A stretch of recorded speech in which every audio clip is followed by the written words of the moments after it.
Hi everyone. Today we'll talk about the Intermediate Value Theorem. To help us understand and remember the theorem better, I have an exercise for us. I strongly suggest that you try this exercise on your own first. You can download these notes using the link in the video description. That way, you will understand and remember the theorem better. We must draw a function f of x on the interval from 0 to 4 that satisfies all these three conditions.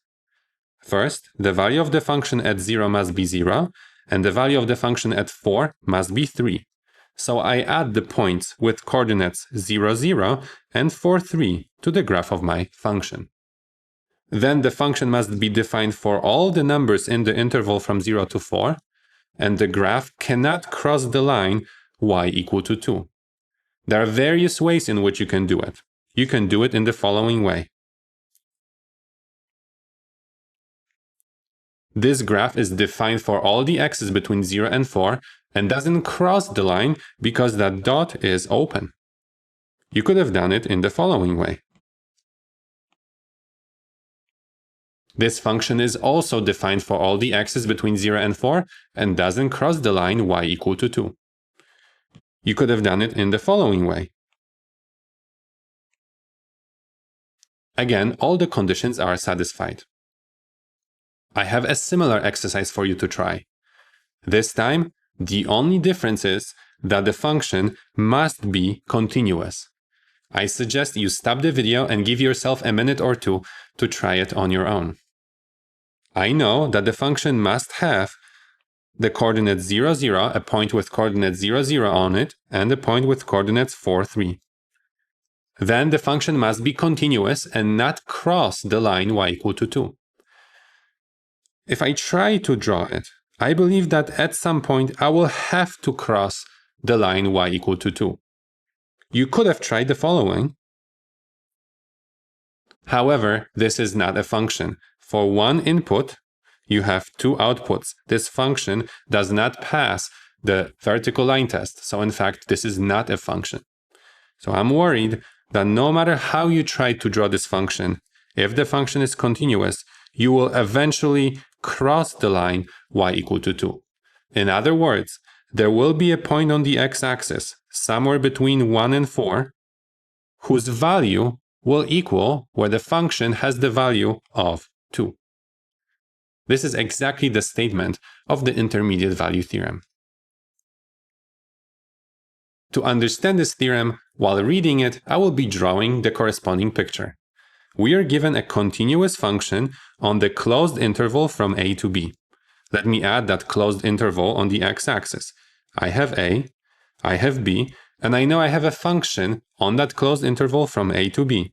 So the function will start somewhere, and it will end somewhere else.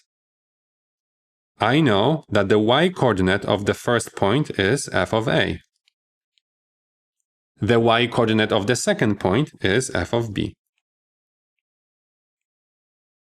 According to the Intermediate Value Theorem, if z is any number strictly between f of a and f of b, so if z is somewhere here, let's say z is right there,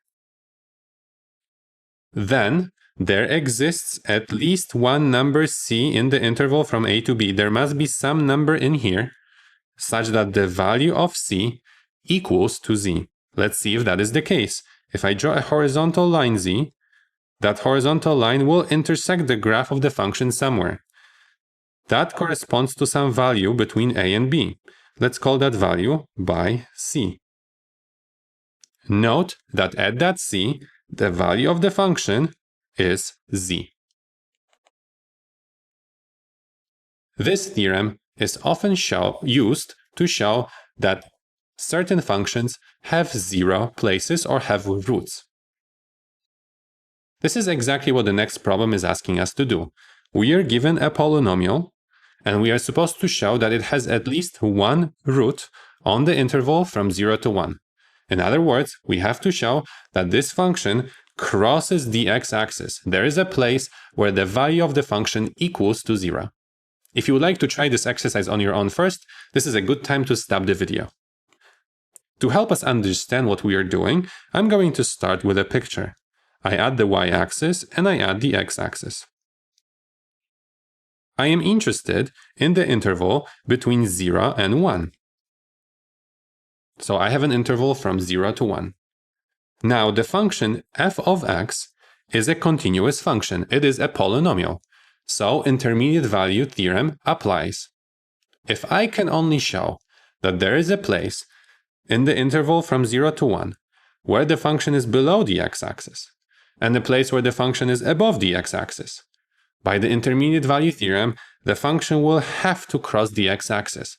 In other words, there will be a place where the value of the function is 0. The function will have at least one root. What happens at 0? If I plug in 0 to my function f, I believe I get -1. So I know that at x equal to 0, the function is below the x-axis. What about at 1? If I plug in 1 to my function, I get 1 to the third power plus 2 minus 1. Well, that is 2. So at x equal to 1, the value of the function is positive. Because the function is continuous, intermediate value theorem says that somewhere between 0 and 1, the function will cross the x-axis. So by IVT, intermediate value theorem, there is c in the interval from 0 to 1 such that the value of the function at that c equals to 0. In other words, the function crosses the x-axis. We don't know exactly where that c is, we only know it's somewhere between 0 and 1. To see if you can do this problem or a similar problem yourself, I have another one for you. We are given a function e to the power x plus x minus 5. We want to show that this function has at least one root. If you would like to try this on your own, stop the video now. I start the same way. I draw the y-axis and I draw the x-axis. This time I'm not given an interval. So I need to decide for myself what axis I would like to choose. I know that this function is continuous. It consists of a combination of 3 continuous functions. So intermediate value theorem applies. I'm going to see what happens at 0. When I plug in 0 to my function, I believe I get e to the 0th power plus 0 minus 5. That is 1 minus 5, so that is -4. So at x equal to 0, the value of this function is negative. So I know I am somewhere below here at -4. I need to find a different x now for which the value of this function will be positive. I think a good x to try would be 5, because then 5 minus 5 would disappear and I would get 0. So I get f of 5 equals e to the 5th power plus 5 minus 5, which gives me e to the 5th power. E is a positive number, it's roughly 2.7, so raising it to the 5th power gives me a positive number. So I know that at x equal to 5, the value of the function is positive. Because this function is continuous, I know that it will have to cross the x-axis somewhere between 0 and 5. So I know that by the intermediate value theorem, there is a c in the interval from 0 to 5 such that f of c equals to 0.